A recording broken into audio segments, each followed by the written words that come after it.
পাদদেশে দাঁড়িয়ে কথা বলছি। যখন আমাদের অর্ধ শতাধিক ভাই আহত, ঢাকা মেডিকেলে আমাদের প্রায় 20 জন ভাই ভর্তি রয়েছে, 2 জন ভাই ঢাকা মেডিকেলে মৃত্যুর সাথে পাঞ্জা লড়ছে এবং আজকে দুপুরে তাদের একাধিক অপারেশন সম্পন্ন হয়েছে এবং আমাদের অন্যতম একজন সমন্বয় হাসনাত আব্দুল্লাহকে তার শারীরিক অবস্থার অবনতির জন্য ঢাকা মেডিকেল থেকে উন্নত চিকিৎসার জন্য সিএমএইচে নেওয়া হয়েছে। এখন আপনারা যদি একটু লক্ষ্য করেন যে আসলে এই পরিস্থিতি কিভাবে তৈরি হবে। আজকে বর্তমান বাংলাদেশের সরকার রয়েছে, আমরা কখনোই বলবো না যে আপনি সরকারের সমালোচনা করবেন না, প্রশ্ন করবেন না, বরং আমরা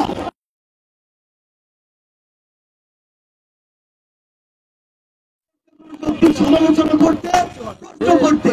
কিন্তু 16 বছরের যে ফ্যাসিস্ট সরকার বাংলাদেশে একটি করাপ্টেড সিস্টেম তৈরি করে দিয়ে গিয়েছে, সেই সিস্টেমের বিরুদ্ধে যখন নতুন আরেকটি সরকার আসে, ওই সিস্টেমটি বুঝার জন্য তো ওই সরকারের ন্যূনতম কয়েক মাস সময়ের প্রয়োজন হয়। পাশাপাশি এই আমলাতন্ত্র থেকে শুরু করে বাংলাদেশের প্রত্যেকটি সেক্টরে আর তোষামতকারী ও মদতপুষ্ট যাদেরকে বসিয়েছে, এখনো তো তাদেরকে সমূলে সরকারের সবার আগে প্রয়োজন এই সার্বিক অবস্থাটি বোঝা। যারা ওই ফ্যাসিস্ট সরকারের মদতপুষ্ট দুর্নীতিবাজ রয়েছে তাদেরকে ওই সিস্টেম থেকে উৎপাটন করা এবং তারপরে সিস্টেমটি নতুন করে রিফরমেশনের দিকে যাওয়া।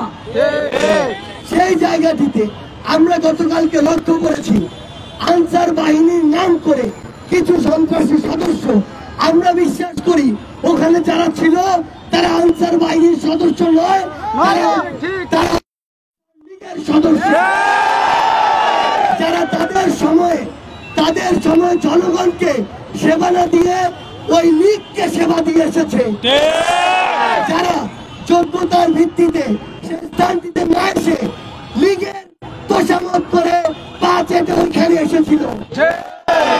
তারা গতকালকে সকালে যখন ওখানে আসে, আমাদের ছাত্র প্রতিনিধি যারা 2 জন অন্তর্বর্তীকালীন সরকারে রয়েছে, তারা মাননীয় স্বরাষ্ট্র উপদেষ্টা সহ অন্যান্য উপদেষ্টাদের সাথে ওই বিষয়ে কথা বলছিল, তাদের একাধিক আলোচনা হয়েছে।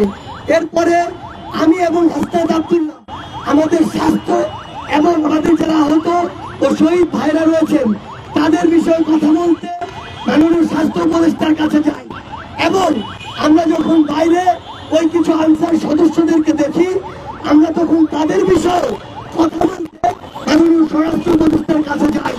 অর্থাৎ ছাত্র জনতা যে কোনো সময় বাংলাদেশের নাগরিকের যে কোনো দাবির জন্য সেটি শুনতে প্রস্তুত এবং সেটি আলোচনা করতে প্রস্তুত। কিন্তু আমরা যখন তাদের একটি টিম সচিবালয়ের ভিতরে নিয়ে এসে সকলের সাথে কথা বলার ব্যবস্থা করলাম, দুপুরে একবার কথা হয়েছে, সন্ধ্যা একবার কথা হয়েছে, তারা কনভিন্স হয়, তাদের অধিকাংশ দাবি মেনে নেওয়া হয় এবং বাকি দাবিগুলোর জন্য যৌক্তিকত বিবেচনায় কিছু সময় চাওয়া হয়। তারা কনভিন্স হয়ে যখন বাইরে কথা বলতে যায়, তখন সকলে নয়, ওইখানকার কতিপয় আনসার সদস্য তারা এটি মেনে নেয় না। অর্থাৎ তাদের উদ্দেশ্য ছিল দাবি মানা বা না মানার সাথে কিছু নয়, তাদের উদ্দেশ্য ছিল সচিবালয়কে অবরুদ্ধ করে দেশকে অবরুদ্ধ করার চেষ্টা করা। থেকে আপনারা ইতিমধ্যে জেনেছেন যে ওইখানে আনসার লীগের যারা নেতৃত্ব দিয়েছে তাদের মধ্যে প্রধান যিনি ছিলেন তিনি এর পূর্বে স্বেচ্ছাসেবক লীগের একজন নেতা ছিলেন এবং সেই স্বেচ্ছাসেবক লীগের নেতা সহ অসংখ্য 5-8টা পেটুয়া বাহিনী আনসারের নাম করে গতকালকে আমার বিশ্ববিদ্যালয় সহ ঢাকার অসংখ্য ছাত্র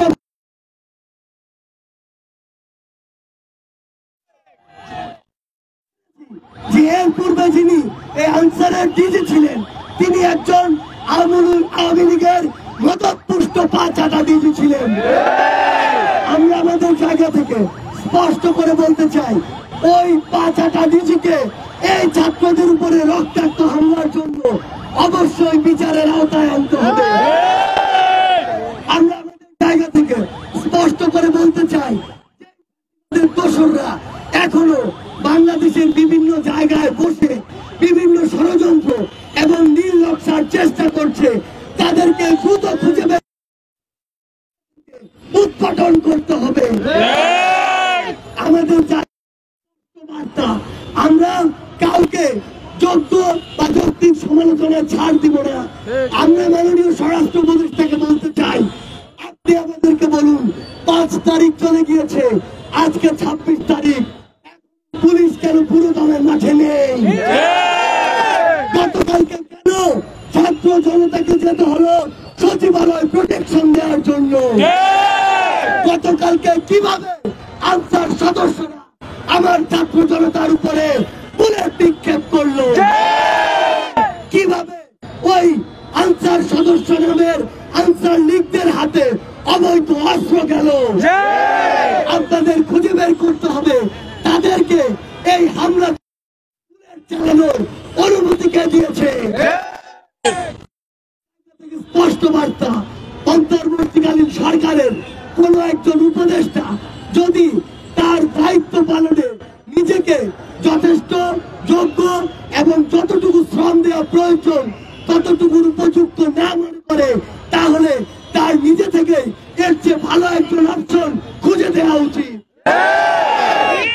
আমাদের জায়গা থেকে আমরা স্পষ্ট করে বলতে চাই, গতকালকে আমাদের ভাইদের উপরে যারা আমাদের ভাইদেরকে রক্তাক্ত করেছে,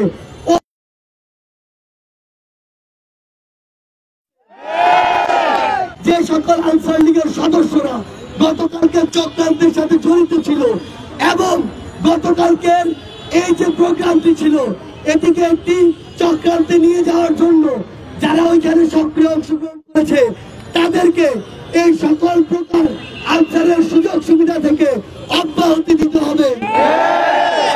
এবং সবশেষে আমরা এটি বলবো যে আমাদের জায়গা থেকে স্পষ্ট বার্তা, এই যে 16 বছরে ফ্যাসিস্ট একটি সরকারের মাধ্যমে ফ্যাসিস্ট একটি প্রশাসন গড়ে উঠেছে, সেই ফ্যাসিস্ট প্রশাসন থেকে আওয়ামী লীগের যত দালাল তোষামতকারী পা চাটা রয়েছে তাদেরকে ওই জায়গাগুলো থেকে বহিষ্কার করতে হবে। এবং পরিশেষে আমার ছাত্র জনতা ভাই বোনদের উদ্দেশ্যে একটি কথাই বলবো, যদি যে কোনো সংকট তৈরি হয়, ওই ষড়যন্ত্রকারী ওই শত্রুরা যদি কোনো ষড়যন্ত্রের নীল নকশা করে কিংবা আমরা যদি এর মধ্যে কোনোভাবে আপতিত সমুদ্রের ঢেউয়ের মতো গিয়ে সকল 5 মিনিটের অ্যানাউন্সমেন্টে এমন করে সকল নীল নকশাকে আপনারা ধুলোয় মিশিয়ে দেন। আজকের মতো বিরোধী ছাত্র আন্দোলনের পক্ষ থেকে সকলকে আবারও সংগ্রামী শুভেচ্ছা। ইনকিলাব জিন্দাবাদ। ঢাকার বিভিন্ন প্রাইভেট বিশ্ববিদ্যালয় থেকে আমাদের যে সকল ভাইয়ারা আছেন তাদের প্রতি অসংখ্য ধন্যবাদ এবং কৃতজ্ঞতা প্রকাশ করছি। এছাড়া জগন্নাথ বিশ্ববিদ্যালয়, ঢাকা কলেজ, ইডেন কলেজ থেকে, আমাদের যে 7 কলেজ থেকে, বিভিন্ন কলেজ এবং বিশ্ববিদ্যালয় থেকে আজকের এই প্রতিবাদ সমাবেশে যারা এসেছেন সকলের প্রতি অসংখ্য ধন্যবাদ এবং কৃতজ্ঞতা প্রকাশ করছি।